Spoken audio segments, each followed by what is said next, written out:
This is Kevin Conroy. You're listening to the Batman Universe podcast. Am I blue? Am I blue? Ain't these tears in my eyes telling you? Am I blue? You'd be too if each plan that you had done fell through. There was a time I was your only one, but now I'm the sad and lonely one. Beautiful. And you'll keep your part of the bargain? A deal's a deal. You can stop now. Not on your life. I should say. Hello and welcome to the Batman Universe Comic Podcast, Season 14, Episode 22. I'm your host, Ian, and with me I have... This is Dev. How can I compete with that? Well, we are very glad to have Steph back after her struggle with intense illness. Dude, it was a sore throat. I was fine. Intense, I say. But we are really glad to have her back. We missed you last time. Oh, I missed you.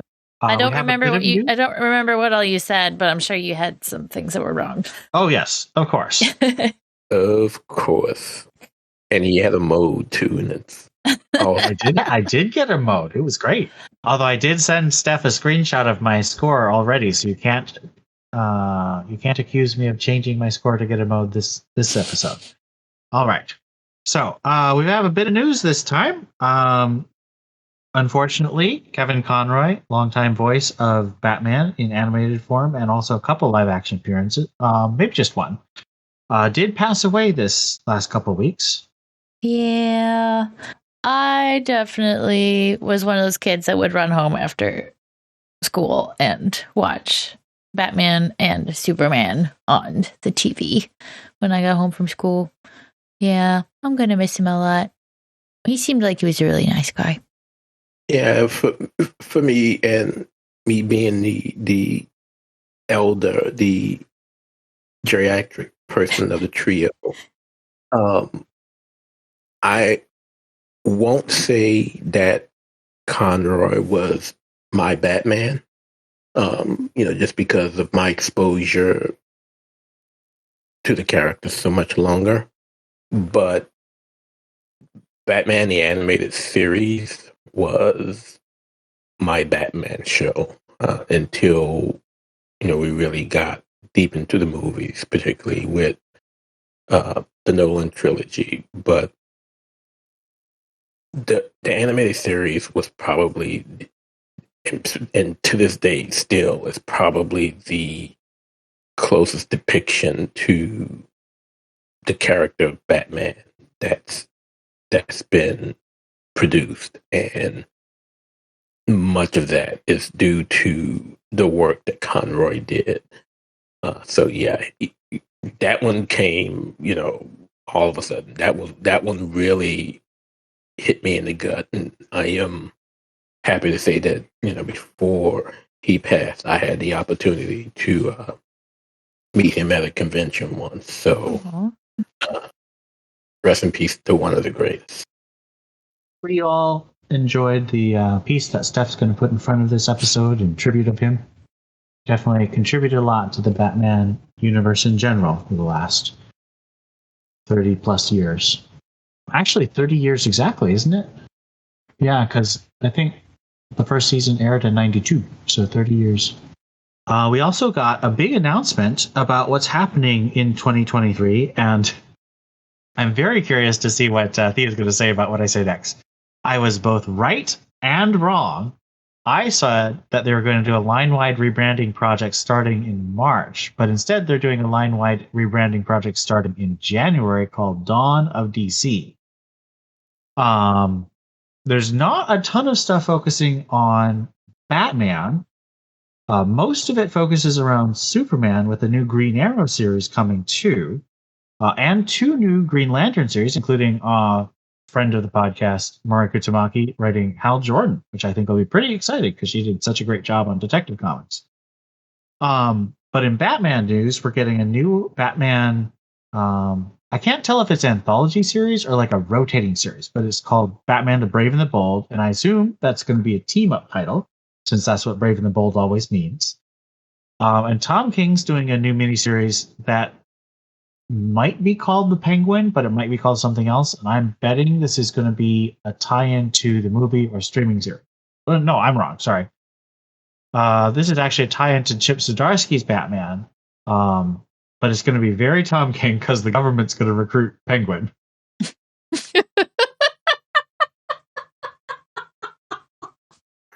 And I'm sure he's going to include his stupid jokes about Penguin falling in love with birds. Tom King can't touch Penguin. It's too wrong. He's going to.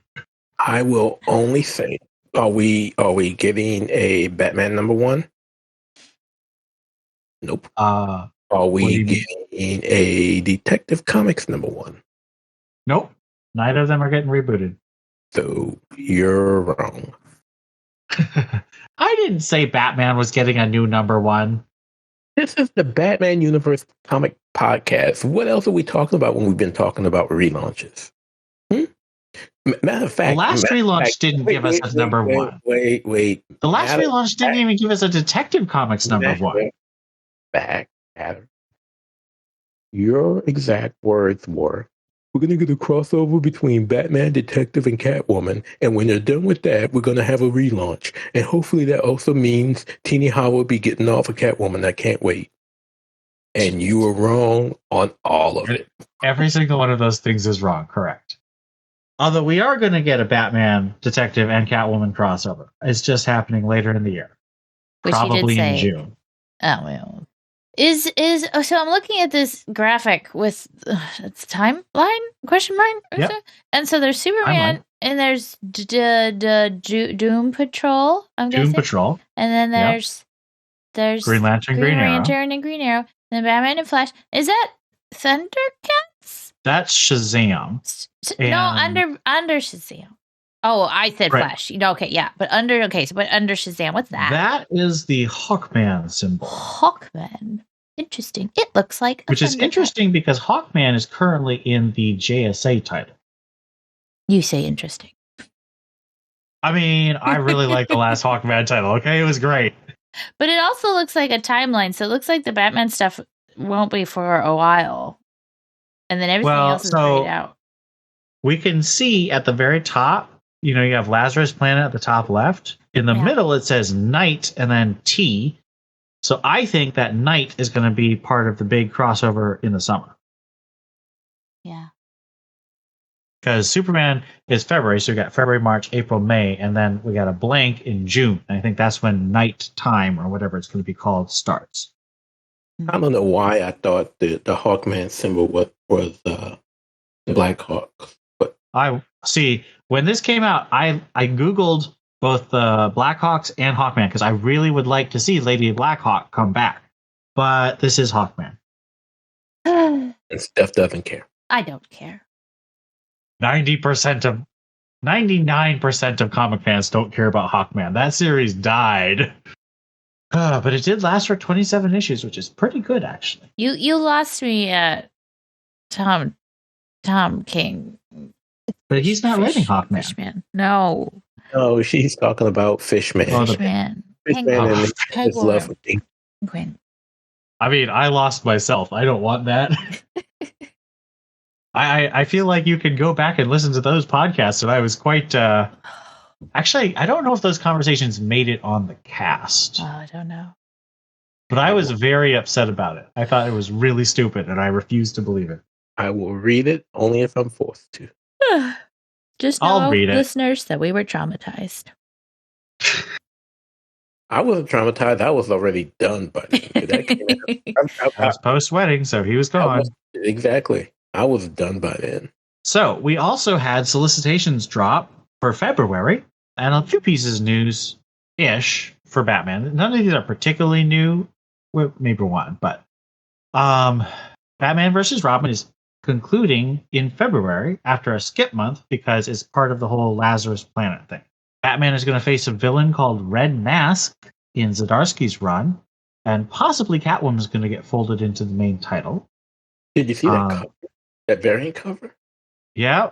I can't tell if that's Selina or this Red Mask character. I wonder if Red Mask is like Black Mask and she like can dress up as other characters. Yeah. That had me real confused. Clayface is going to be our one bad day for February, and he's going to get another origin story. Yay.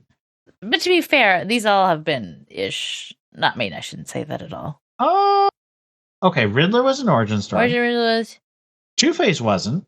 Penguin wasn't. Mr. Freeze was. I don't know. I feel like we're 50-50 at this point. It really wasn't completely an origin story. Which one? Mr. Freeze. I mean, we're going to talk about Mr. Freeze because that's our comic for this month. Yeah, we can discuss it then, but there were touches of origin, but it wasn't origin such as Riddler. No, I would say that it was less of an origin. So it just strengthens my case. I don't think it should be an origin. I think that Clayface just had a really solid reworking of his origin in Detective Comics by Tynan. We don't really need to revisit it. I know this is like Black Label, so it's like its own continuity, whatever. But come on. I Am Batman is ending. Said nobody. Are you really sad? No.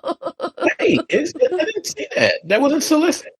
That is exactly what it says. Do you want me to read it? Go right on ahead. No. All right. Jace Fox is on the most urgent mission of his tenure as Batman to save the life of his mother. Again. At war with the domestic care group called the Moral Authority, Jace fights a relentless battle alongside his sister Tiffany and a new hero who bridges DC's past, present, and future as I Am Batman comes to a spectacular and emotional close. That title's dead. Yeah. I'd read a book about Tiff. I would read a book about Tiffany by someone else. I'd rather read a book about Luke. Or Tam. Or Luke and Tam. I don't know where Ridley went wrong with Jace once Future State ended. He dragged out the origin story. That's what went wrong. He should have gotten that out of the way in the first freaking issue. Yeah, I think them killing 5G completely ruined this story. Possibly. Because I do get the sense that this was a retool. Because I liked a lot of the components he had. I loved the cops. The cops are still my favorite part. Like Chubb and Whitaker. Yeah. I hope they stick around. And overall, I didn't hate Jace. I don't know why he changed his name, but whatever. I guess I don't hate Jace. I'm just like, but why couldn't it be Luke? Well, every single issue, I'm just like, why? He answered that question was it in Second Son? I mean, he answered the question. I just wasn't satisfied by his answer. Well, you're never satisfied. Oh, yes. And the last and most important piece of news from solicitations, Stephanie Brown gets a Robin homage variant for Robin Tim Drake number 6 by Dan Mora. And oh, do I wish Dan Mora was actually doing this comic and someone else was writing it. This is going to be a downer of a podcast, guys. Happy holidays! I am thankful for my co-hosts, and that's it. Maybe we should do a thankfulness at the beginning and a thankfulness at the end so that we begin and end with something slightly more positive. I mean, I'm thankful for a ton of stuff in Dawn of DC, just none of it's Batman stuff. Like, I'm happy about Steelworks and Green Arrow and Green Lantern. The Batman stuff, I'm just like, whatever. Which is weird, but we have so much Batman stuff that I am enjoying, just none of it this week. It's weird considering all of this stuff is supposed to, basically originate because of Batman versus Robin and World's Finest. And you look at all of this stuff, and right now, from a story aspect, the only thing that interests me is actually not the story, but a lot of the covers. and that's It's been leaning too heavily on those covers. That's no bueno. Yeah, well, what we're looking forward to, like, and I think I was even mentioning that about Tim Drake Robin, that this week's issue, I loved the Dan Mora cover. It was like, if whatever's going on this cover was in the book, I would love reading it. I would be excited, but it's not. It's Riley Rossmo, and it's not Tim Drake teaming up with Tim. It's a fake Tim Drake or Jason fighting Tim Drake. Well, we will talk about Tim Drake Robin in Greater Gotham. We will have things to say. How long is Lazarus Planet supposed to be? Just January and February? Just January, February. Thank you. Okay. He said, thank God. Although, do you expect me to be excited about this event? It is everything I dislike. Considering that they're putting a lot of emphasis on Helena, I would have thought. Well, that's true. There is one of these tie-ins that has 2 Helena covers, and I will be checking that out. But I just hate events.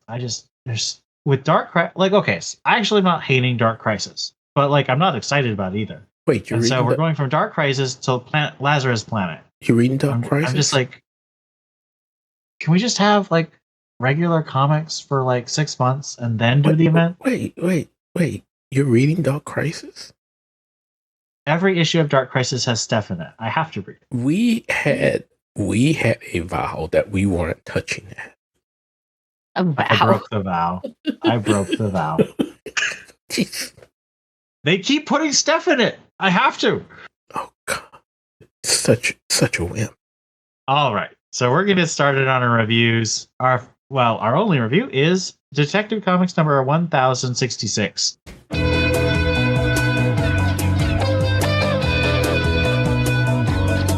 Gotham Nocturne, Act 1, Part 1. Written by Ram V. Artist Ivan Reis. 3 days after Batman saved Prince Arzon of the Orgum family from Talia's League of Assassins at the Gotham docks, and Jim Gordon saved Batman himself, he lies still in Gordon's office, badly injured. Upon waking, Gordon catches him up, Batman suits up and vanishes. Harvey Dent flips a coin and kills a man in his club, telling those watching him that Two-Face is back. But the truth is, the coin landed good side up, and he's trying to fake it to develop a plan to break free from the Asthma demon the Orgums possessed him with. His controller, Gale, investigates the power station where Harvey's men disappeared. As the Orgums reconstruct Arkham Asylum, Bruce meets Arzon Orgum in front of the site, and Arzon says he wants to work with Bruce to save the city. After Bruce leaves, Arzon's advisor with the creepy eyes, Shavad, says Bruce is the decayed past and they should destroy him too. Batman investigates the power station as Jim calls him about Ubu's murder by a huge animal. He finds Mr. Freeze at the station, facing off against Gale, who tries to possess the villain with another Asthma. Batman attacks, and Gale transforms into a werewolf. Gale and Batman trade blows, but Freeze traps both of them in an ice bomb explosion. So, our first chapter of the next part of this arc by Ram V is starting, and we have a new artist, although he's also Brazilian, like Rafael Albuquerque. Ivan Reis returns after doing several issues for Mariko Tamaki. How do you like the art in this issue versus the last 4 issues by Albuquerque? Very, oh shoot, I always forget his name. From Sirens. Guillaume March. Guillaume March. Very much reminds me of Guillaume March, but it's not as clean. It's like a dirty Guillaume March. And it's very, to me, it was very horror and grotesque in some ways. Every time Batman's wrapped up, it just icked me out. I was really distracted by how creepy Batman looked with all the bandages on, especially when he's got the bat suit on and his face just looks like a mummy. So it's not my jam. It's not bad. It's very well done. This is good quality art. It is not what I would choose for art. but it suits the tone of the book, I guess. I am of the complete opposite opinion of Steph. I absolutely love Ivan Reis, and even though the style that he drew in this issue is way different than what he did in Shadows, it is still very good. Now, again, maybe it's I have a bias against Albuquerque drawing Batman, but give me Reese any day and on weekends. I think I like Albuquerque a little bit better, but this is definitely good. I think it's very well done. Do you see a difference between this issue, art-wise, and what Reese did during Shadow of the Bat and that Riddler arc that he did with Tamaki and Shams? Shadow of the Bat, Reese. Oh my god, how can you not remember the art he did in Shadows? Dude, I have dissociative disorder or something. It's not true. I don't. I don't remember. I can't even if you did, we still love you. That is true. Sometimes. Theo, you can take it. I don't remember at all. Yeah. Well, I kind of answered it already. You know, you could see a difference in the work he did with Tamaki and what he does here. So, but again, I still enjoyed it. Yeah, I mean, part of it is that Tamaki was basically writing Die Hard in Gotham, and Ram V is writing, I don't know, like a mystical, dark, spiritual opera. And so I think it's cool that Reese is altering his style between, Tamaki's, hardcore action, just more clean lined and just a lot more fighting. And then, the sort of mysterious and horrifying and creepy and foreboding, a lot of foreboding in this issue. I guess that's what I would say is I wouldn't have, gun to my head, wouldn't have guessed it was the same artist, because it's just such a different feel. It is a very different feel. I can see some similarities for sure, but I don't know if I would have known, because honestly, Reese isn't one of the people I know. I have read a fair amount of his stuff on Aquaman at the beginning of the New 52, but I can't pick him out like I can pick out Jim Lee or Greg Capullo or Dustin Nguyen or Lee Garbett. Like, I know several artists, but Reese isn't one of them. So if I know it's Reese, I can see that it is him, but he's not the one I can pick out, Mm-hmm. But it's good. This is not to say it's bad. It's just I just haven't spent as much time with it.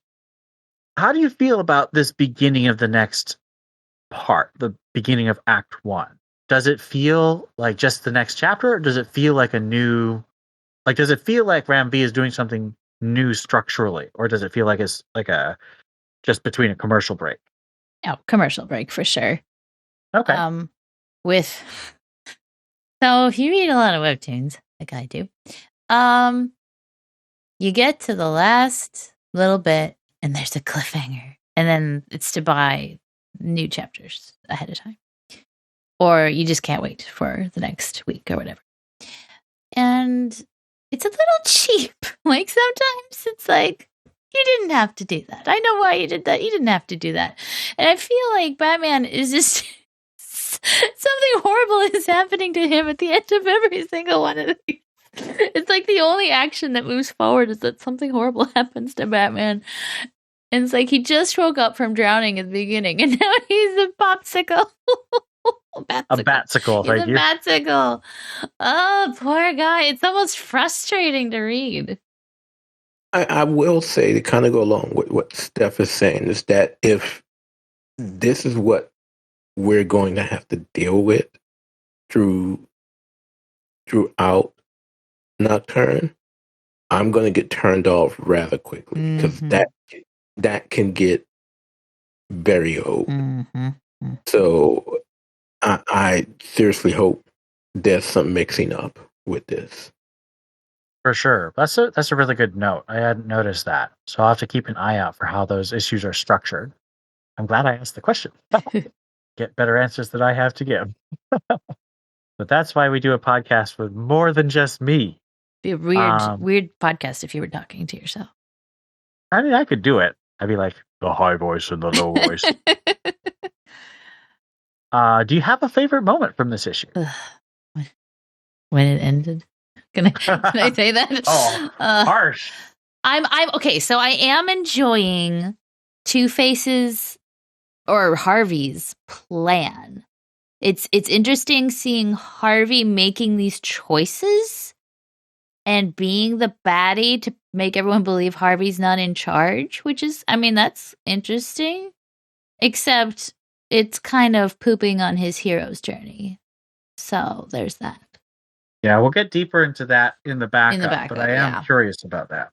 Yeah, right now for me, the internal battle between Two-Face and asthma possessed Harvey is probably the best thing going on right now, because I mean the way Romby is writing it, who would think that in this, Two-Face is actually the good guy, if there's such a thing, between those two, realizing that something's wrong. Mm-hmm. So that for me right now, that's my favorite moment, if there is such a thing as a favorite moment.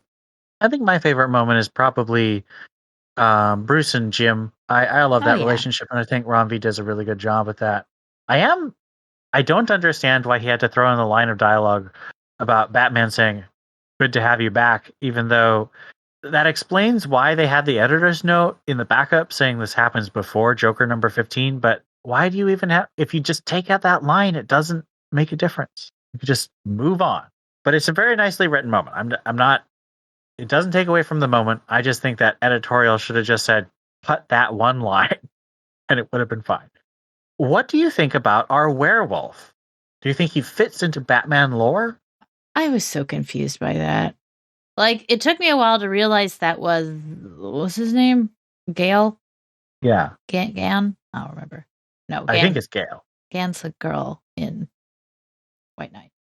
Yes. Because he's got the furry jacket on, and then the werewolf doesn't, but it's because the werewolf threw off the jacket, and you kind of have to, anyway, so it took me a minute to figure out what the heck was even going on. Yeah, I don't know. I don't care that there's a werewolf in Batman. That's fine. It's whatever. It's fine. There's a plant lady. There's a plant lady who controls plants in Batman. That's fine that there's a werewolf. I don't understand why there's a werewolf. Hey, Bixby was in there not too long ago. Yeah, Bixby was there not too long ago. That's fine. That was an alternate universe, though. But doesn't matter. Lore-wise, yeah, no, that's fine. It's weird, but it's still on like a Batman level of being able to solve it. That's fine.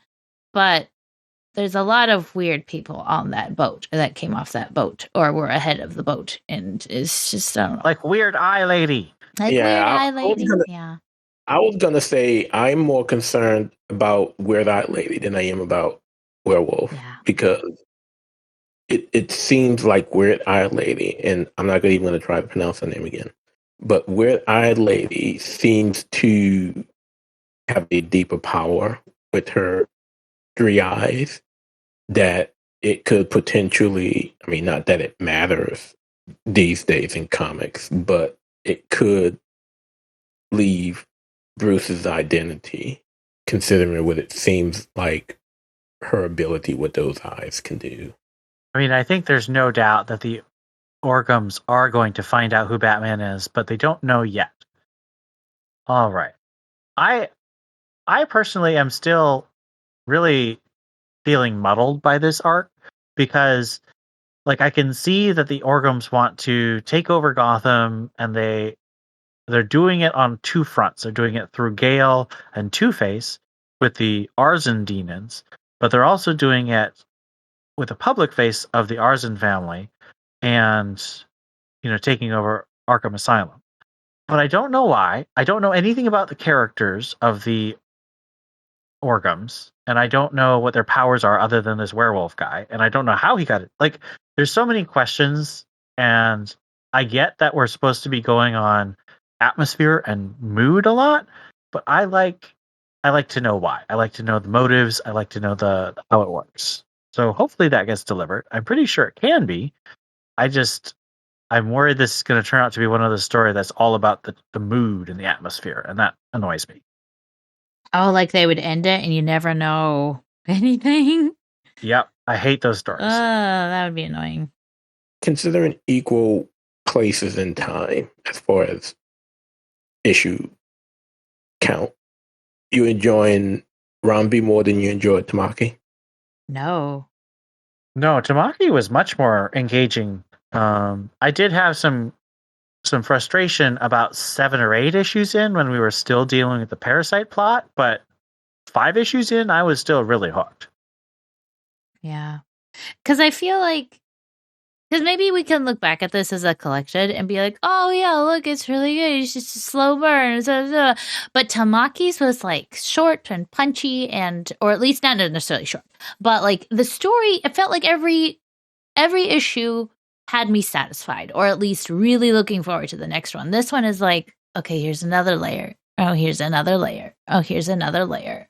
Maybe. Here's another It feels cliffhanger. like Lost, where it's like every episode's like a new question. Did we answer any of the old questions? No, but we have more. I never watched Lost, and I feel like I didn't miss I watched out. like 2 episodes and it was just like, this show is never going to go anywhere. I don't want to see it. And it never did.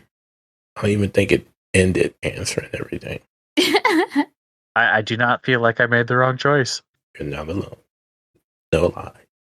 Yeah, I Tamaki had me hooked rather quick, and unlike Ian, I actually enjoyed the parasites, especially their role in the whole Fear State plot from JT. So yeah, I was hooked from the neighborhood. So yes, I miss her. Yeah, like clearly Zdarsky is coordinating with Teenie Howard, but it doesn't feel like Ram V is coordinating with Zdarsky. He's coordinating a lot with Cy Spurrier, which is fair because they're on the same book, but I don't know. It does not feel like Zdarsky's failsafe story is taking place in the same universe as Ram V's Orgum story. And again, we know timeline wise where Detective is, or at least I feel we know where the storyline is in Detective compared to Zdarsky's universe. So, where are you putting it? Oh, before that does make sense, especially because it feels to me like Zdarsky's post Dark Crisis. I'll take your word on that, considering I read one Dark Crisis issue. All right. Any other questions before we move on to the backup? Okay, here's one. In the history of Batman, every single incarnation of Batman, has he ever been frozen by Mr. Freeze without a partner to help him? Ooh, I don't know about that one. Because usually he does have like a Robin or Nightwing or someone. Because I don't even remember him ever getting frozen, but I would imagine if he got frozen, he's always with a partner to help him out. Because like with Fear Toxin, and Joker Toxin, there's a pill he can pop or an injection he can give himself or whatever. But like he's frozen. He's a Batsicle. He can't move. How's he gonna is he gonna blow really hard until he defrosts? Like what's he gonna do? I bet the bat symbol on his chest is going to turn into like a big spotlight. As soon as I said that, I was like, there's probably some part of his bat suit that heats up if it gets too cold or something. That's how he survived Siberia. I made that up. That's headcanon. I was like, we don't have proof that Tom King thought that far. All right. So let's move on to our backup. This is A Tale of Three Halves, Part 2, written by Simon Spurrier, artist Hayden Sherman. Two-Face rages as Harvey plays the gangster, slaughtering men and trailing Jim Gordon.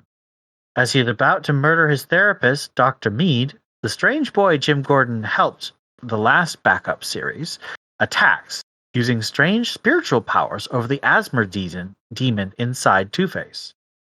Two-Face finds himself lost in 10-year-old Harvey's memories of being attacked savagely by other Gotham kids. He wakes to find Dr. Meade fled, and Two-Face promises to find out more the next time Harvey sleeps. Do you think that Harvey slaughtering people to pretend to be Two-Faced makes sense? I'm sure there's some kind of end game for it. It's very severe. It's a big thing to do. It's like if I'm what's it called? Dissociative personality disorder, whatever it's called. If I have multiple personality disorder because I want to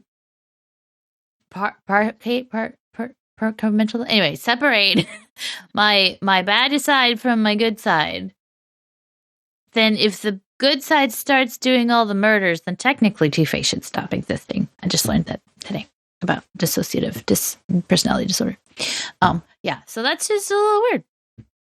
So this is... Oh, go ahead. I was going to say, so Harvey, if it's true, Harvey must really think he's doing the right thing by killing all these people, but that seems not That's likely. a lot of murders. There's a lot of murder. Sorry, Theo. So I think part of the reason why Ian asked this question is based on the conversation he and I had. And maybe we talked about it even when discussing the last issue, where we mentioned the idea that Harvey ain't so good anyway. So he's just not as bad as Two-Face is. And I still don't know if I totally agree with that. But I also think that, first of all, it seems like Gail already knows that, Harvey's doing a bad job.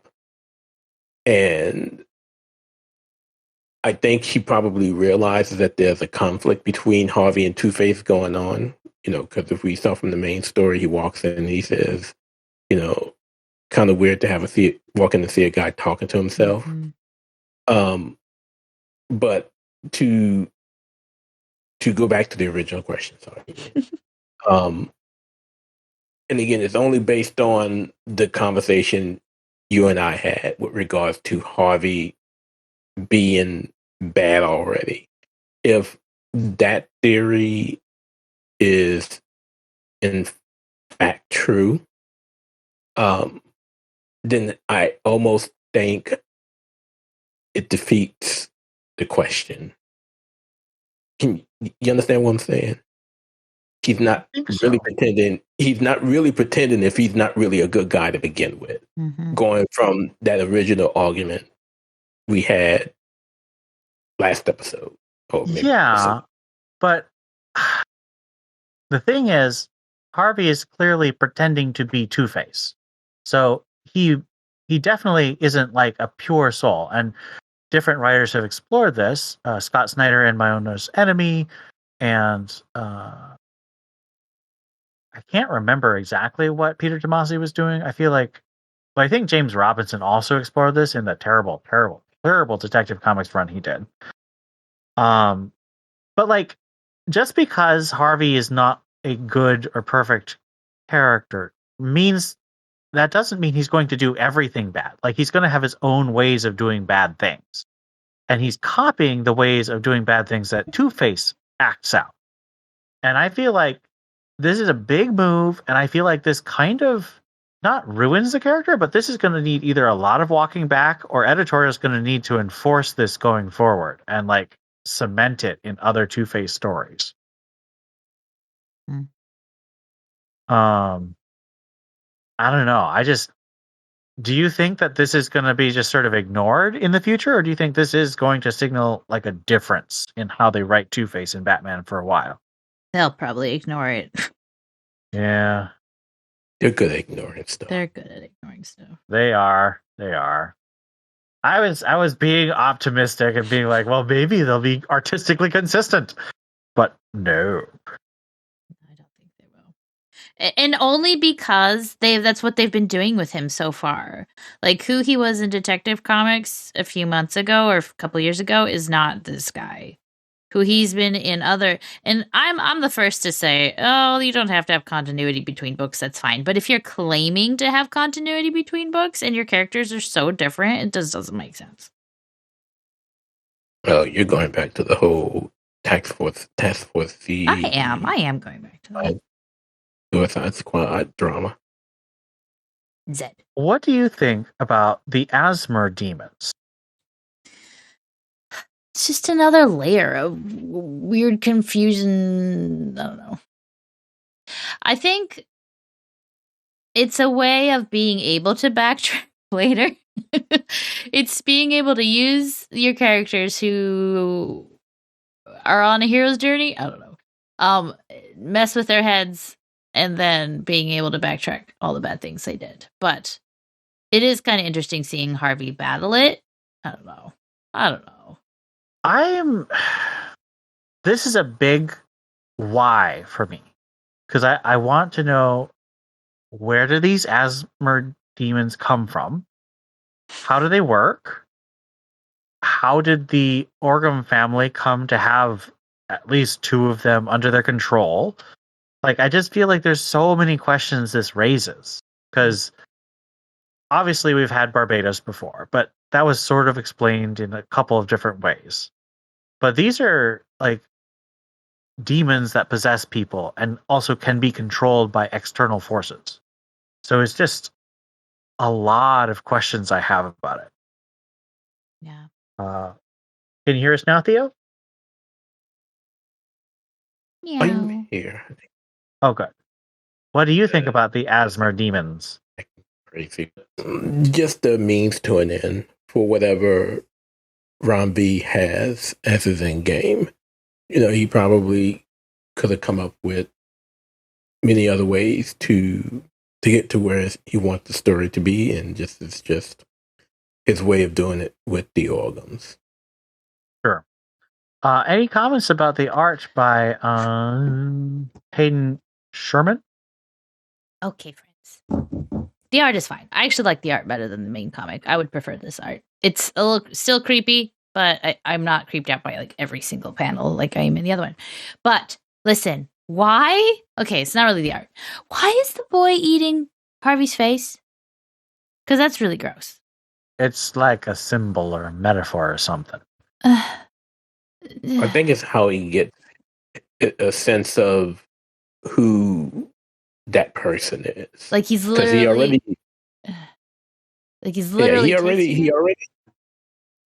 he already realized the asthma that was in him, but then in realizing the asthma, he felt something else as well, and identifying Two-Face. I really like this kid, though. He needs a name. I do like the kid. He does need a name. I would say the kid does seem to be one of the more interesting parts of this ongoing story. He wasn't even in the last main book. Since we were kind of screwed in Shadows, can we just call him Nero 15? Something. Good call. All right, so that brings me to the end of my questions about the backup. Any you guys want to bring up? Are you feeling better about Siberia? No, absolutely not. Let's give this issue a rating out of 5 werewolves. Oh my gosh. 2. I don't personally like the art. I'm glad you guys do. Personally, I do not. I think the story is dragging on so much. I just wanted to go somewhere. And I just am not. The bad guys don't entice me. It's been how many issues now? 5?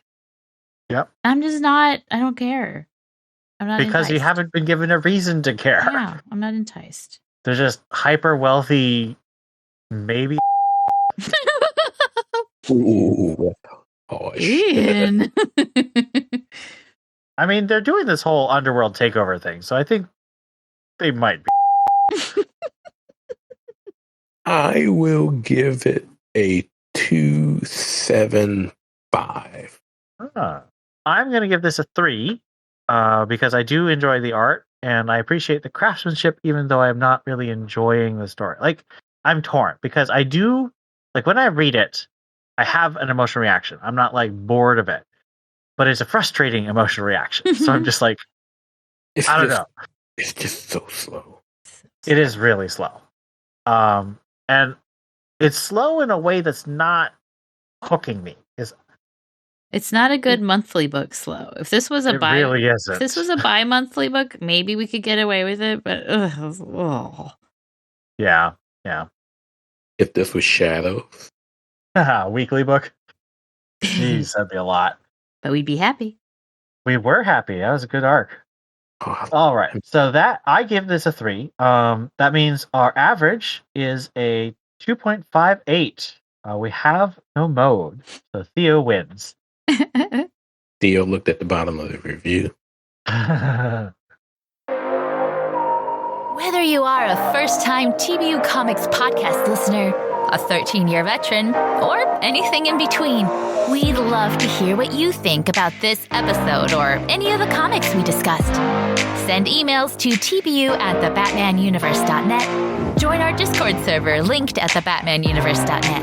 Send us a tweet at TBU_comics. Or, if you're a patron, leave us a comment on our Patreon page.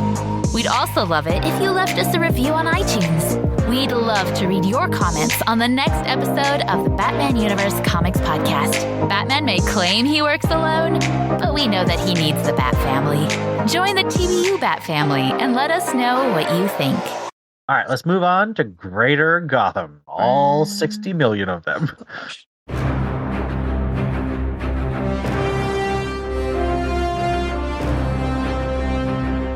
All right, starting with Dark Crisis, the Dark Army #1. And I expect a lot of you have abstained, so just go ahead and let me know if you abstain. Abstain. So before I abstain, I have a bone to pick with one. I have a bone to pick with one Ian Miller because somewhere along the way, when this whole Dark Crisis thing was announced and we realized what we were getting, someone, and I'm not going to say any names, it was me, said that we were not going to follow this. And I lied. Yet, lied. He has read every issue. Every issue has Stephanie Brown. I have to. Oh, God, such a wimp. Okay, every issue of Batgirls have Cassandra Cain in it. I'm reading every one of those, too. You're just not as committed, Theo. Oh, I am. I am. Or he has better taste. I can't commit to bad writing. But that's neither here or there. But well, I do think that the Dark Army was super boring, and I did not have a good time reading it. So, thumbs down. He did all that. But thumbs down. It's got a ton of Damian Wayne Robin, so I feel like I have to at least mention it. But I didn't like it. It also has a ton of Red Canary, and we still have no clue who the heck this chick is. Red Canary. Yep. Nightwing #98.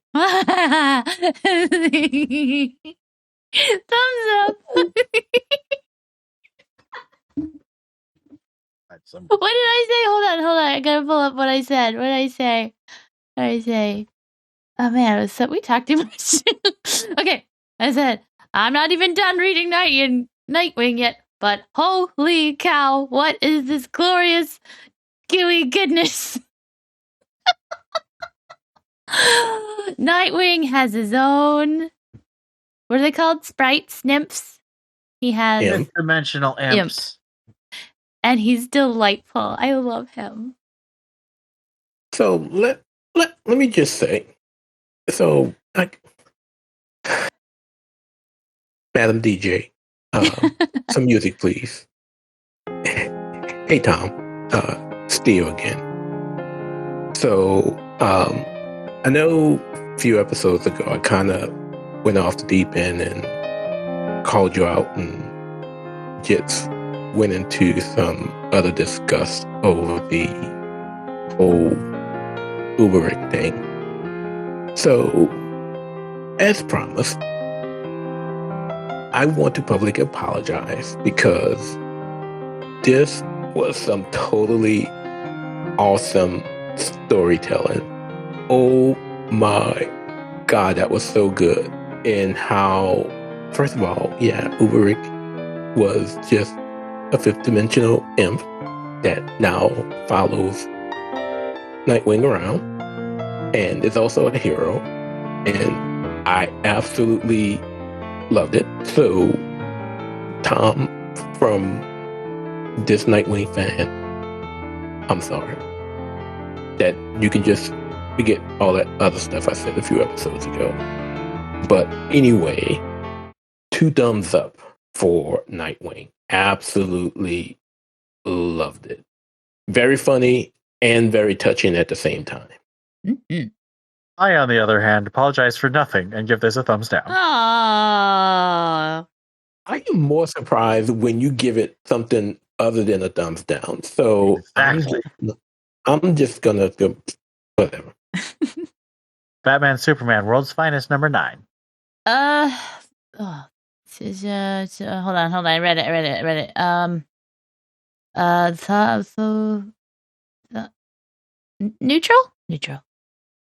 Neutral trending up. It was fine. Joker's there for some reason. Just whatever. Okay, so still enough staying for me, but my since Steph didn't say anything, any Titan the Batman and Robin yet? No. Anything Dark Crisis? No, because it's all still in the past. It's still booty shorts, dick. Yeah. No, it had nothing to do with anything. So yeah, abstain. Catwoman, number 49. Oh, shoot. Yeah, no, I read it. It was still bad. Yeah. Yes, it is. I mean, thankfully, what's his butt is out of the trunk now, so that's nice. He's been in the trunk for He was in the trunk for 3 issues. Why?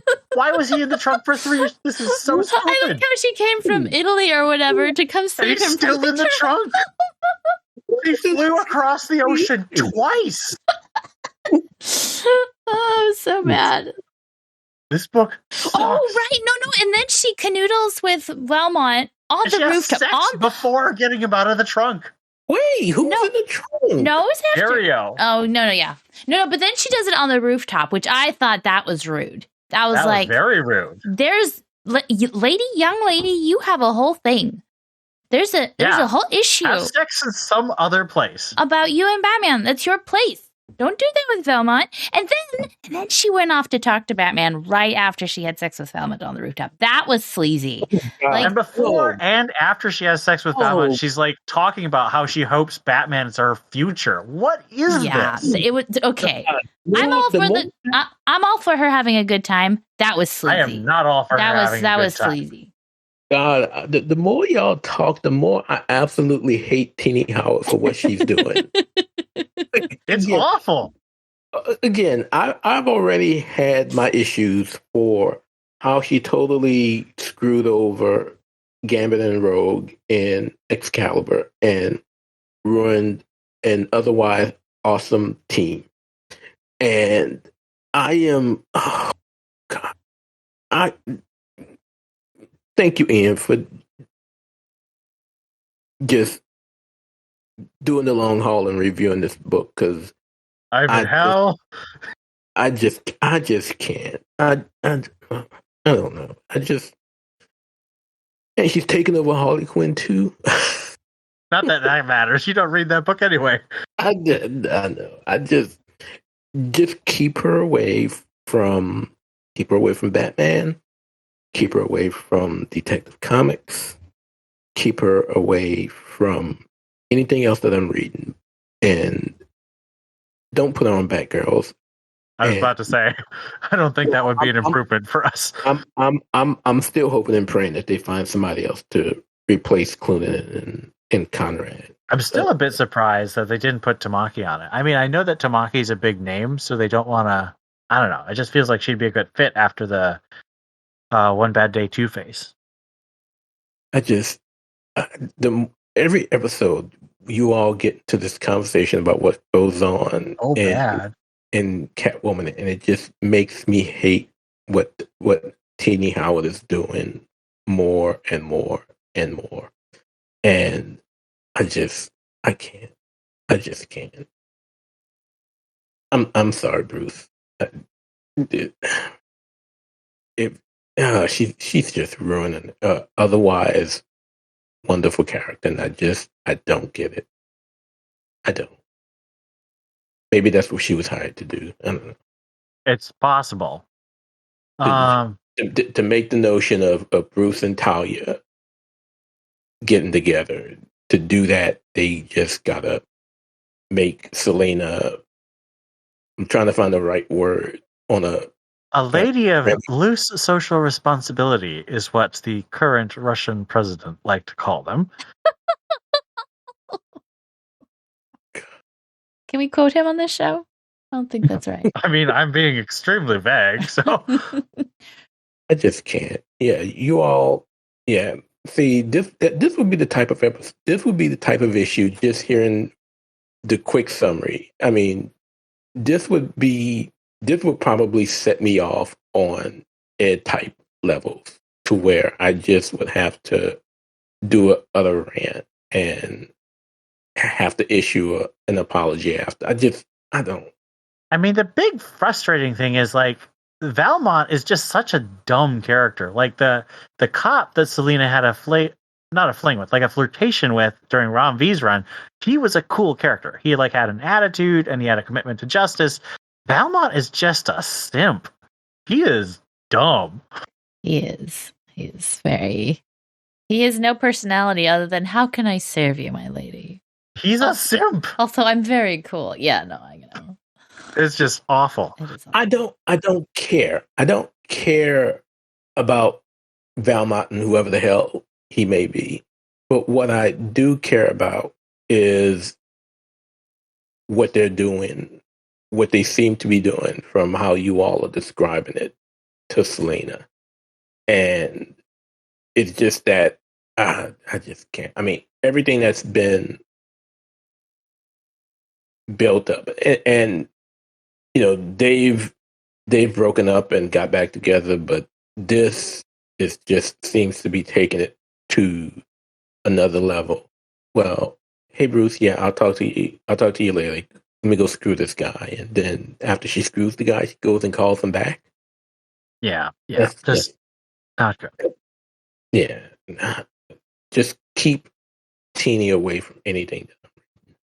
Speaking of not good, one bad day, Mr. Freeze. Abstain. I actually enjoyed it. So thumbs up for me. I will say it did have very good art. I really like the art by Matteo Scalera. I am not here for Bluebeard Mr. Freeze. Like, I am not here for it.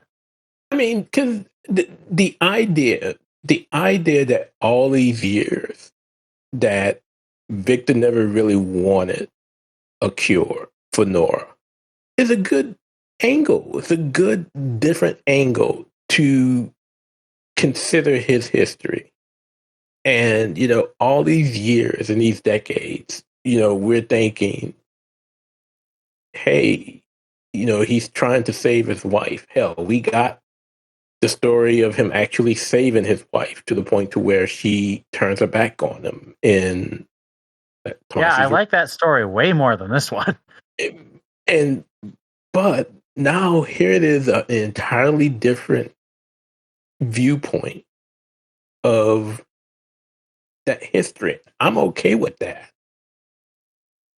This notion that this is alternate universe. It's not. Yeah, actually... I know it's alternate universe, but just the story itself, the idea that no, I never wanted to save her because I don't want to share her with the rest of the world. She's mine, and that's an interesting take, and I'm okay with that. Well, there you have it, kids. We've got one thumbs up and one thumbs down. You read and decide for yourself. Dark Crisis, Worlds Without a Justice League, Batman #1. I wasn't paying attention. I'm reading Robin, sorry. Probably abstain. I didn't read a lot of things. Abstain. We're talking Dark Crisis. Dark right? Crisis. Yes, no, just totally didn't read it. No. No. I'm just saying. I think Ian's the only trader reading. Dark Crisis. It's the Batman issue. I felt I had to read it, like it's my duty. And also, it sucked. Simon Spurrier, go away. Go back to Marvel and stay there. Oh my goodness. So who's the Batman in this one? So it's Batman. Bruce gets split into two personalities: a white one who is Mr. Wax, and a dark one who's Mr. Wayne, and he's like a robot Batman, and he goes around killing people. And like Bruce Wayne, like rules the day, and Batman rules the night. And they find out the truth that Alfred is brainwashing both of them, and it's just awful and stupid, and I hate it. Oh. Thumbs down, by the way. Deceased, War of the Undead Gods, #4. I didn't get around to it, but it's open and ready for me to read. Thumbs up. Thumbs up? Thumbs up. Don't worry, it'll be thumbs up for you too. Okay. Just go say it. Black Adam, #6. I'm including this because it is a confrontation between Batman and Black Adam. Not interested. Abstain. I haven't read any other Black Adam issues, so it's the same. And I know Thumbs up because it's Priest and he's writing Batman and Black Adam, and it's great. Maybe we'll check it out. GCPD, The Blue Wall, #2. I read it. It's getting really depressing. I'll say thumbs up, but this is not a fun read. This is really sad.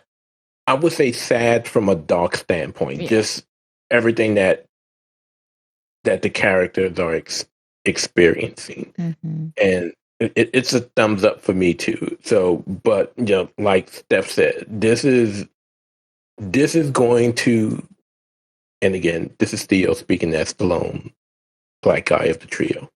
This is going to bring some real life stuff to the forefront with regards to what Ridley is doing.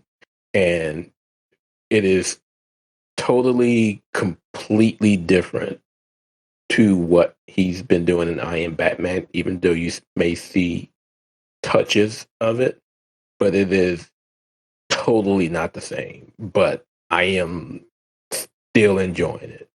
I hope it doesn't continue down this path like Steph mentioned, where it's just every issue is a sad ending, because the notion of the kid doing the right thing and getting his brains blown out over it, that's the type of stuff that does happen in real life, and that's the reason why witnesses don't come forward like they should. But that was not the ending that I was looking for. And again, still good issue, thumbs up, but I don't want to see that every issue. Yeah. I didn't get to this one, so I'm abstaining. It would be a book you don't look forward to. Like, it's just, yeah, it would start to get really just, if you were having a good day, it would put a stop to that. It's just really, it's too real. Yeah. If you had a wonderful day at the office, or you had a wonderful day spending it with the family, don't pick this up. Wait until you've been ticked off by someone and you're already upset, and then pick it up. And then that'll make you feel worse, and it'll be okay. What an endorsement. No, but it's a good story. It really is. No, it's really. No, I definitely understand what you guys are saying. I just this doesn't make me eager to go read it. DC versus Vampires, #11. Abstain. Same here. Neutral, I guess. The Human Target, #9. Again, like Black Adam, this is a Batman versus the main character issue, which is why I included it. Abstain. Hold up. So wait. Did you read it, Steph? No, I didn't. No. Hold up. So I got a gripe with Ian. So another one? yes, another one. So Or is it the same one? Yeah, probably the same one. But no, it's a different one. So in our private chat, Ian like, oh, this is very Batman, especially the ending, blah blah blah blah blah. And so I said, okay, well, I'll read it. And you read it, and there's not one glimpse of Batman anywhere. It's Batman centric only because Chance thinks he's running away from Batman, who's chasing him because of Guy's death, and it's all for naught because But he it's comes not back. for nothing because there's a huge wham line at the end. Okay, so it's all for naught because at the end he says, "Oh, he must know Guy's alive." Yes. Okay, so yeah, everybody's pissed off because he killed off Guy issues before, only to find out, oh, he must know that he's alive. That's a great plot twist, man. Okay, again, we're talking Batman, and again, Guy Gardner is my favorite Lantern. So when I found out that he was killed in this, yes, I was ticked. But I was ticked. That's why I'm happy about this. But it's not Batman. It's totally Batman. He spends the entire issue, Steph. Yeah. Spends the entire issue saying he should be behind us. He should be behind us. Batman's or maybe chasing him. Yeah. Well, Or they maybe think he's he in the. is. He think he is. He sees Batman behind every corner because he's a cowardly and suspicious criminal. he beats the shit out of this guy, thinking it's Batman in disguise, and the guy's just trying to eat his soup. It's stupid. It's awesome. Thumbs up. And I will make it a neutral, but the fact that it's Tom King only means I should have expected this. I don't think I told you had to read this. I just wanted to. No, it wasn't bad, but I can't give Tom King stuff thumbs up. Fair. I am sorry. I am ultra petty, ultra salty, and always will be about issue 50. Oh my goodness. At me if you want. I don't blame you about issue 50. That issue still makes me mad. All right. Tim Drake Robin, number 3. I just Speaking of finished things it. that make me mad. I just finished. So you know one thing. I mean, thumbs down. But so Okay, get it you know out of what the I way. realized that bothers me about the art? It's not just the art. I mean, the art is terrible, and Bernard's character design is so different from what. I mean, everyone's design is terrible. It's the colors. The colors are drab and muddy and gross. Like they're not true. happy colors at all. Which is weird because the book isn't a sad. It's not trying to be a sad It is book. a yucky, nasty colored book. I mean, no offense to the colors are well composed, I guess, but like it makes me think this is a dirty book. It's look, these Robin's colors are not bright and vibrant and wonderful. They're yucky. Anyway. Yep, I think that's a very fair assessment. How many times can I say yucky? Throw a couple more in. Hardcore thumbs down. This was awful. I will take your word for it. Thumbs down. This is one of the most obnoxious wanks of a character we've seen since Batman vs. Robin number 3. I don't want to see the Bat family fighting each other. I don't want to see them saying, oh, I can beat this character because I'm so much better than them. I'm tired of this, especially 3 times in a row. We got with Task Force Z, we got with Batman vs. Robin, and now we have it with Tim Drake Robin. Everyone who wants to write Bat Family versus Bat Family, go back to Marvel and write the Avengers fighting each other. They can do that all day. The Bat Family needs to fight villains, not each other. Go away. Let me just say, this is one of the few books that I know out there that is almost universally hated. Yep. I mean, not just, I mean, we talk about it and hear about it a lot on the server, but you go in Facebook groups and they're talking about it. You go on Reddit, they're talking about it. It is one of the most universally hated comics that I've seen out there, and for some reason DC just doesn't get it. I don't understand. DC really misjudged this entire series. And so I mean, just as a quick like added thing to rant about this book, the not the damsel in distress, but like the civilian who walked by, she like sees this giant epic battle between 5 different Robins killing and fighting each other, and she's just she just walks by. Oh, hi, Robin! I just wanted to talk to you, and then suddenly she's in harm's way, and it's like, oh, are you a crazy person? Why didn't you run away and call 911? That's what I would have done. Call your fairy gay father from last issue. So that sounds very horror movie-ish. The stupid teen who goes right into the trap being laid by Jason or Michael Myers when it's obvious you should be going the other direction. Yeah, but I won't be picking this up. Batman Fortress number 7. We're almost to the end of this miniseries. Epstein.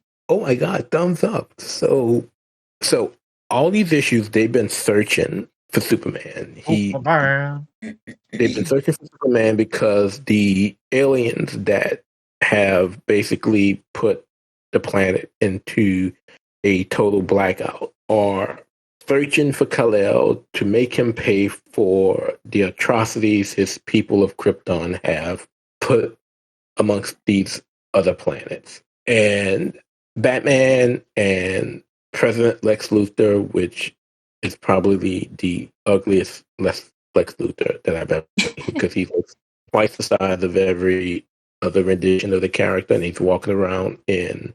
Do you think that he was trying to draw Kingpin instead of Lex Luthor? He actually does look like Kingpin. He looks like a slimmed down Kingpin. But you have him. You have so you have Batman. You have Luthor. You have Aquaman, and I'm always going to call him Calder. You have Emiko, and you have, I can't remember the Squirrel Green Lantern, but they're all looking for Superman, and they're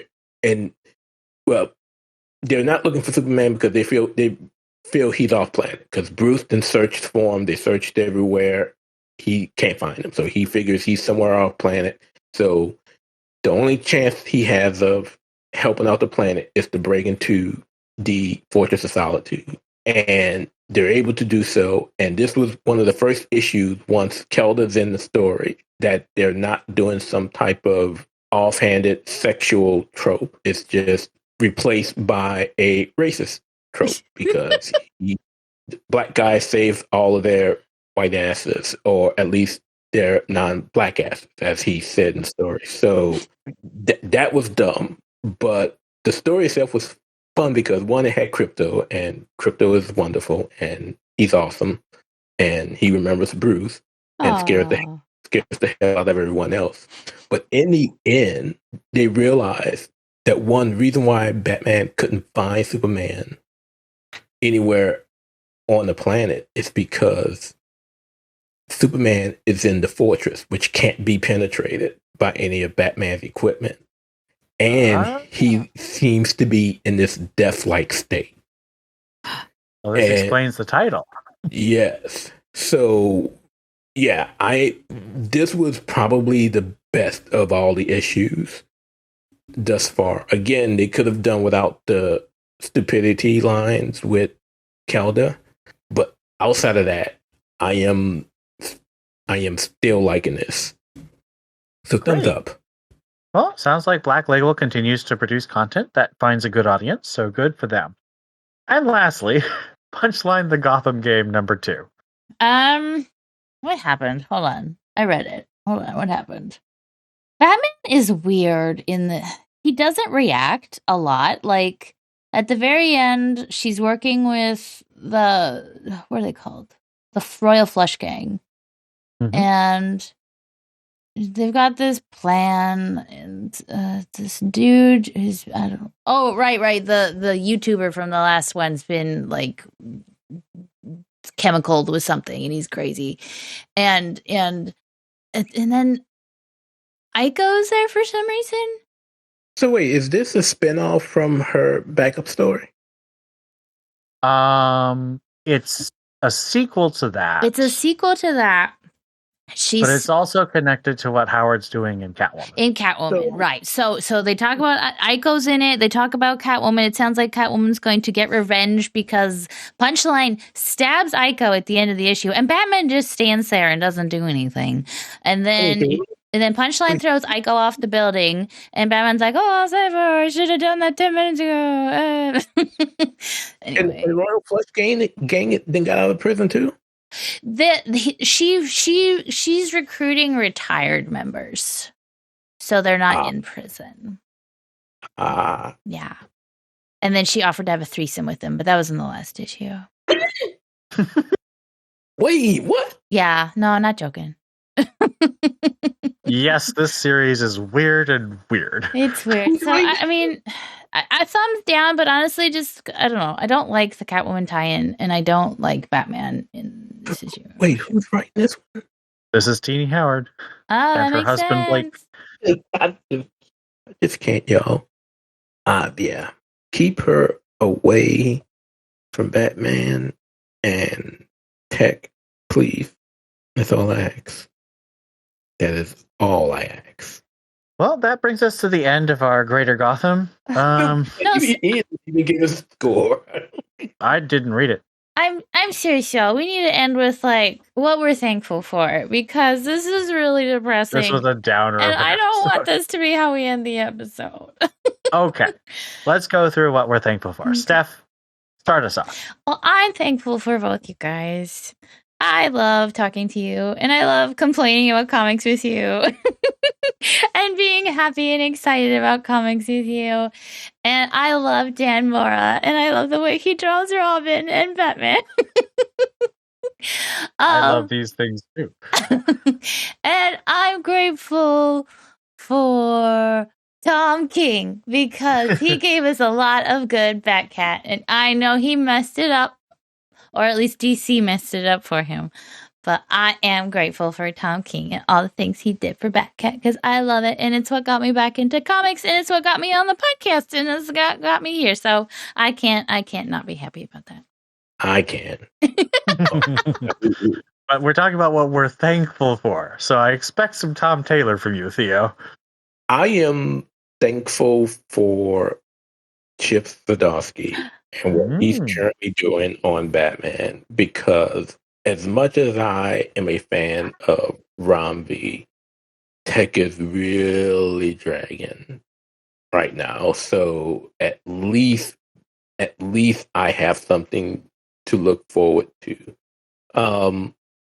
I too am thankful for Dan Mora. So give Dan Mora all the covers since he can do all of the issues. He's trying. And I'm happy with that. I am also happy for and thankful for this podcast. So every 2 weeks, the three of us get together, and it is a personal release for me. I haven't done my own podcast in a while, just with everything, life and work and stuff that's can't been understand how someone who's doing a full-time job and another podcast and a PhD can't just do more stuff, Theo. So, those things have just kind of been on hold, but every 2 weeks, the three of us get together, and as you will sometimes know when you get to the end of the podcast and there's an outtake that Steph adds in, such as last episode where Ian and I discussed all of the awesomeness that is called Cobra Kai. But for a podcast that typically will be an hour and a half, give or take, we're actually working on over 2 hours now, just for lack of better words. shit with one another. And that release is such an awesome thing to look forward to every 2 weeks. So I am truly thankful for this podcast, and I'm pretty sure Steph is going to bleep out me. You guys had a lot of bleeps today. Wait, all is bleeped? Yes, it is. This should be child appropriate. Okay. I thought that was a PG cuss word. I'm gonna. I mean, I'm wondering how she's going to figure out what she's going to do talking about threesomes and bumping uglies on the rooftop. So, ladies of low social responsibility. I don't envy Steph this week. I am grateful for. I mean, you guys have taken so many things. I am grateful for Zdarsky's. No, you are thankful for Theo for just being that argumentative person that keeps you on your toes. And I'm gonna get to you guys because I want to wrap up with that. But I am thankful for Chip Zdarsky's The Night. Oh yeah, that took a concept I was wanting to see for so long. Basically expanding the training section of Batman Begins in a comic form, and it did it so well. It's such a great comic. I'm grateful, and not just the training aspect, but just the universe at its without messing up continuity as we know it. Right. It works, and it's a great story by itself, but it also wraps into other pieces of Batman's past and sets up things like Batman Inc. I'm grateful we got, I think it was 17 issues of Robin from Josh Williamson. That was a really great series. Are you thankful for Tini Howard? I will be thankful when I don't have to review her comics anymore. So I'm not thankful yet. Are you thankful for her showing how to not write a comic book? Goodness. I'm thankful for a lot of non-Batman things right now. So I am thankful for Chip Zdarsky and Tom King because I really liked Batcat. And I'm thankful for James Tynion because he still had some comics this year. I really love Joker. That title was amazing from the first to the last, with the exception of that one Cannibal issue. And I really hope he comes back. I know he probably won't come back for a couple more years, but I'd love to see him back at DC. And I really appreciate the leadership he provided and the place he left Gotham in. I think he left Gotham in a pretty good place for other people to come in and play with the toys. And Mariko Tamaki. I forgot to be thankful for Mariko. Yes, and I'm thankful for Mariko Tamaki and her passion that she poured into the Bat family in Detective Comics and just focusing on that civilian side that we just didn't see enough in the last 10 years. She really fleshed out the civilian side of Gotham for the first time in a long time and did it brilliantly with Deb Donovan and so many of the other characters. I do hope we see Deb and Mr. Worth and all these other people that she fleshed out some more. Outside of Batman, I'm really thankful for The Flash. Jeremy Adams has got me buying The Flash for the first time in my life. And he's done some great stuff with the Bat family and cameos too. So fantastic. Really enjoying Black Adam, of course. And as we talked about last, I'm very thankful for Cobra Kai, fantastic TV show. And I'm thankful for Top Gun Maverick because I've watched it twice since the DVD came out because I've been showing it to all my family who didn't see it in theaters. And I'm going to see it at least 2 more times because I have more family members to show it to. But seriously, I am extremely thankful for Steph and Theo. Steph's just wisdom and humor and dedication in editing and music choices and sensitivity in things like our opening this week is inspirational. And Theo's knowledge, and I appreciate someone who can argue while still maintaining that bond we have over loving the Batman universe and so many other things. Because the point of a podcast to me is conversation and sharing perspectives. And Theo's perspective always pushes me to have my own perspective as well articulated and to hear the things that I might be missing. And so I really appreciate the ability we have to come together and hopefully produce a podcast that will enlighten people, because I know that I've gone back and listened to Dustin and Stella and Ed and Donovan and all the other people who used to be on the podcast. And I hope that in 5-10 years, people will come back and listen to us, because I've certainly had a great time making it with you two. Oh. All right. And another thing I'm thankful for, segue time, are our Patreons. It's dusty Oh, yeah. in here. It's really dusty. And so I would like to thank Lisa Slack, Ian Miller, Gerald Green, Joshua Lappin Bertoni, Rob O, Tim Garassi, Stephanie Mounts, Donovan Morgan Grant, Stanton's Grave, Donald Townsend, Ed Grouse, Captain America, Mary Garrett, Austin Davis, Johnny McCloskey, Cesar Diaz, Jessica Morales, David Richards, and Robert Lewis. For this Thanksgiving episode, I want to extend a special thank you to all of you. You help us keep it on the servers, on the web, for anyone to listen to, and you help us to produce more episodes. So thank you very much.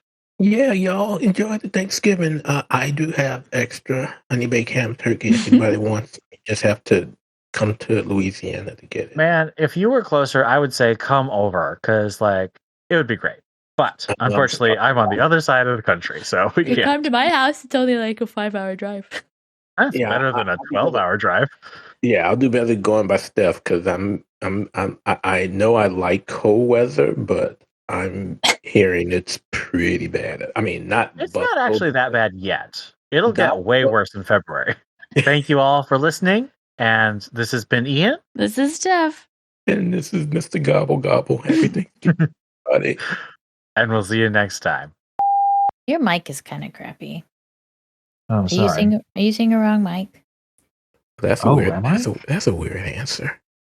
No, it's also giving me a chance to look at it. I don't remember. Is it Shadow of the Bat? Is that any better? Yo, so much better. 100% better. Webcam again? Dang it. Not Buffalo bad. Well, February, I'm going to London. Oh, man. What are you Ooh, what's doing? in That's London? crazy time. That's a terrible time to go to London. Why? Because it's going to be so cold and wet. Yeah. Well, I'm going to avoid Mardi Gras, though. Oh. I'm sorry, guys. I've been dealing with Mardi Gras my entire life. I need a break. Fair. Very fair. I could deal with cold and wet. But there's only so much of, and this will probably end up being in the outtake. There's only so much of women bearing their breasts and What? Oh my goodness.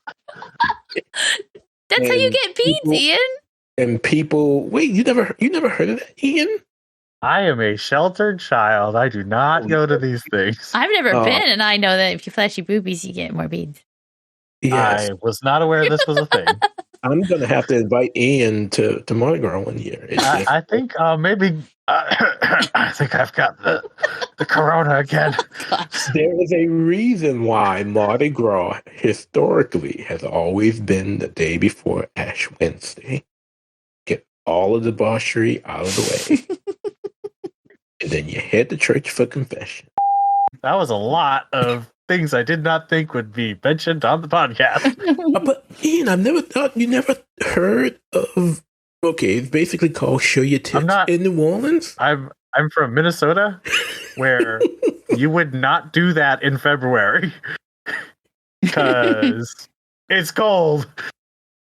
Yeah, so Mardi Gras could be anywhere from early February to mid March, and so yeah, even in the cold, especially in the French Quarter, you will see the ladies and the fellas do some question stuff that they wouldn't do at home to get Mardi Gras stuff, and to this day, it still happens, even though you can go online and buy all the Mardi Gras stuff you want rather cheaply.